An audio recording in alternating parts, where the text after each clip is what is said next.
We provide you the platform to turn your dreams into reality. Give wings to your aspirations with KR Mangalam University. Delhi की मुख्यमंत्री रेखा गुप्ता दिल्ली के विकास के लिए लगातार काम कर रही हैं। आज उन्होंने हैदरपुर गांव में कई सीवर लाइनों की आधारशिला रखी।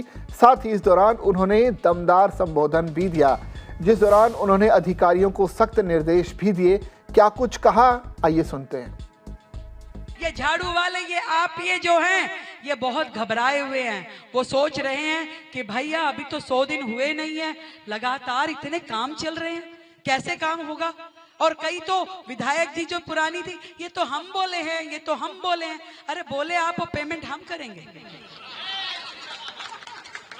आप पेमेंट छोड़ के नहीं गए हो, पेमेंट कौन करेगा? अपने बजट में से हम करेंगे। तो कौन काम करा रहा है? हम करा रहे हैं। हम कोई भी क्षेत्र का एक भी हिस्सा, गांव हो, कॉलोनी हो, झुग्गी हो, कोठी हो, फ्लैट हो, हर एक कोने का काम वो करना हमारी जिम्मेदारी है।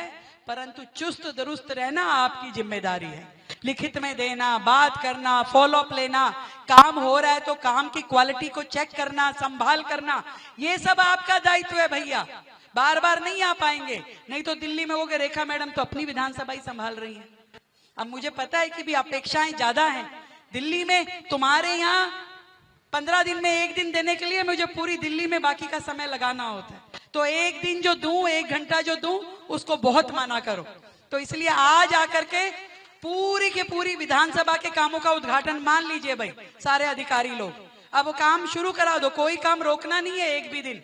मेरी ओर से सब उद्घाटन है। अब कार्यकर्ताओं से उद्घाटन कराओ, RWA से उद्घाटन कराइए, आप सब लोग स्वयं उद्घाटन करो और काम शुरू करो। काम कोई भी रुकना नहीं है।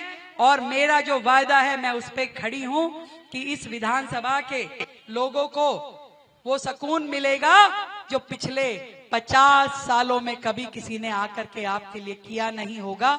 वो सारे काम हम करेंगे।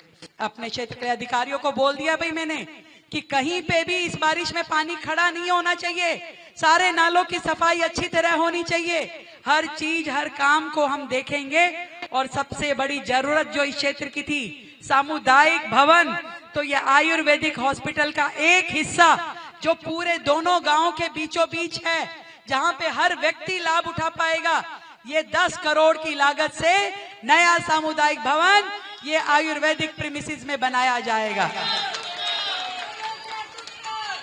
अब आपको दूर दूर नहीं दौड़ना पड़ेगा सामुदायिक भवन के लिए। हमने बोल दिया MCD को, जो बजट चाहिए हम देंगे, पर इस क्षेत्र के लोगों के लिए एक सुंदर, एक बढ़िया सामुदायिक भवन जरूर बनना होगा। तो आप सबको मैं शुभकामनाएं देती हूं कि आपने इतनी मेहनत से, इतनी शिद्दत से 27 साल के बाद जो दिल्ली में सरकार बनाई और 2013 के बाद जो आपने भारतीय जनता पार्टी की विधायक इस क्षेत्र में बनाई, इसलिए आप इन सभी कामों के अधिकारी हैं। आपको वो सब सुख सुविधाएं हम लोग दें, ये मेरा फर्ज है। और अपने फर्ज से कभी एक क्षण भी मैं पीछे होने वाली नहीं हूं। तो बस आप अपनी शक्ल दिखाते रहा करो, काम मुझे अपने आप याद आ जाता है। अभी खड़े ना आजाद सिंह जी, करे मेरा जोड़, मैं कहा DDA से करवाना है, मेरे ध्यान में है। तो वो पीछे सैनी साहब खड़े हैं, मेरी जगन्नाथ यात्रा, हाँ होएगी जगन्नाथ यात्रा, चिंता मत करो।